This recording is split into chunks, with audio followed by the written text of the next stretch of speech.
நம்ம என்னதான் சோஷியல் நெட்வொர்க்ஸை பார்த்து பயன்படுத்தினாலும், நம்மளோட பாஸ்வேர்டை அடிக்கடி மாற்றினாலும் நம்ம அக்கௌண்ட் சேஃப்டியாக இருக்குமான்னு கேட்டால் சந்தேகம் தான். ஒரு அப்ளிகேஷன் டெவலப்பர் அவங்களோட அப்ளிகேஷனுக்கு செக்யூரிட்டி அப்டேட் கொடுத்தாலும் அதோட அதிக ட்ரிக்ஸ்லாம் கண்டுபிடிச்சி ஹேக்கர்ஸ் ஹேக் பண்ணிடுறாங்க.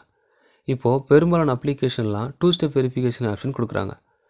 அதாவது நம்ம ஒரு அக்கௌண்ட்டுக்கு யூசர் நேம் பாஸ்வேர்ட் போட்டு என்ட்ரி ஆன பிறகு அடுத்து ஒரு பாஸ்வேர்டு கேட்கும். அதுதான் 2 ஸ்டெப் வெரிஃபிகேஷன். இந்த வீடியோவில் வாட்ஸ்அப்பில் இருக்கிற 2 ஸ்டெப் வெரிஃபிகேஷன் ஆப்ஷனை பற்றி பார்க்கலாம்.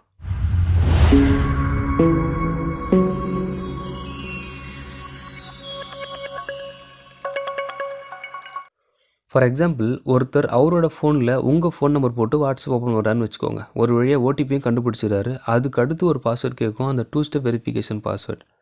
அந்த பாஸ்வேர்டு அவருக்கு தெரிஞ்சால் மட்டும்தான் அவரால் ஃபர்தராக அந்த அப்ளிகேஷனுக்குள்ளே என்ட்ரி ஆக முடியும். ஸோ ஜஸ்ட் உங்கள் வாட்ஸ்அப் செட்டிங்ஸ் ஓப்பன் பண்ணுங்கள். இதில் அக்கௌண்ட் ஆப்ஷனை ப்ரெஸ் பண்ணுங்கள். இதில் third option 2 step verification. Just இந்த ஆப்ஷனை ப்ரெஸ் பண்ணுங்கள். கீழே எனேபிள் இருக்கும். ப்ரெஸ் பண்ணி உங்களுக்கு தேவையான பின்னை என்ட்ரு பண்ணுங்கள்.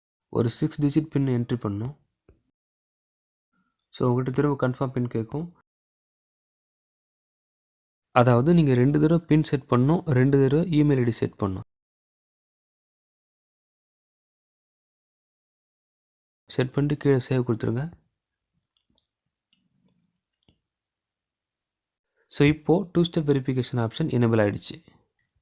இந்த 2 ஸ்டெப் வெரிஃபிகேஷன் ஆப்ஷனை நீ டிசேபிள் பண்ணணும் அப்படின்னாலோ இல்லை பின்னை மாற்றணும் அப்படின்னாலோ இங்கே இருக்கிற ஆப்ஷனை ப்ரெஸ் பண்ணி நம்ம மாற்றிக்கலாம். இந்த 2 ஸ்டெப் வெரிஃபிகேஷன் பாஸ்வேர்டு உங்களுக்கு அடிக்கடி கிடைக்கிட்டு இருக்கும். நீங்கள் இந்த பாஸ்வேர்டை மறந்துடக்கூடாது அப்படிங்கிற காரணத்துக்காக வாட்ஸ்அப்பில் இந்த பாஸ்வேர்டு உங்களுக்கு அடிக்கடி கிடைக்கிட்டு இருக்கும்.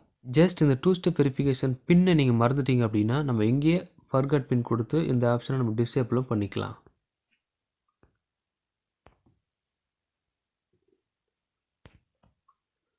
தேங்க்யூ.